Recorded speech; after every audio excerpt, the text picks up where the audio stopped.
কি অবস্থা সবার? আশা করি সবাই অনেক ভালো আছো। আমি অনেক ভালো আছি, অনেকটা কোল্ড, বাট তারপরেও একটু বাইরে আসলাম বিকজ আমার সত্যি কথা বলতে আমার কাপড়গুলো ধুইয়া দিছি। সো এইগুলো শুকাইতে একটু টাইম লাগবে। আহ, আজকে ভিডিওটা করার উদ্দেশ্য কি আমি বলি।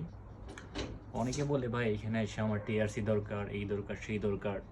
ভাই টিআরসি এখানে হবে, কখন হবে আপনি চেষ্টা করা লাগবে, ঠিক আছে? যখন আপনি চেষ্টা করবেন যে না এখানে এসে আপনি টিআরসি করবেন, অ্যাপ্লাই করবেন, যদি আপনার লাক ভালো থাকে তাহলে হতে পারে। আর আরেকটা কথা কি, এখানে আসবেন, আসার পরে কাজ নিয়ে কোনো রকম সমস্যায় যদি পড়েন আমার সাথে যোগাযোগ করবেন। আমি মানিক আর্মেনিয়াতে আছি। যে কোনো হেল্প লাগে আমি করতে পারবো, আমার আমার যতটুকু সাধ্য আমি করতে পারবো আপনাদের। সো আরেকটা কথা বলি, হোয়াটসঅ্যাপে আমার ভিডিও দেখে হুটহাট করে মানুষে কী করে কল কল করে বসে থাকে ভাই। আপনারা প্রথমে মেসেজ করেন বা একটা ভয়েস করে রাখেন, আমি যখন সুযোগ সময় পাবো তখন আপনাদের ভয়েসের আমি রিপ্লাই দিয়ে দিব। বাট আদারওয়াইজ আপনারা হুট করে কল করলে এটা তো ভাই ঠিক না, একজন মানুষের পার্সোনালিটি থাকতে পারে, তাই না? তো যাই হোক, কাতার, ওমান, কুয়েত, দুবাই থেকে অনেকে আসতে চাইতেছে, তাদের জন্য শুভকামনা।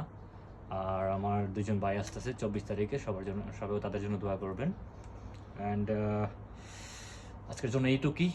আহ, সবাই আমার জন্য দোয়া করবেন, আমি সবার জন্য দোয়া করি। আমি মানিক আর্মেনিয়া 11 থেকে। যে কোনো হেল্প লাগে আমার সাথে যোগাযোগ করবেন, আমি আপনাদের যথেষ্ট পরিমাণ চেষ্টা করবো হেল্প করার জন্য। ওকে।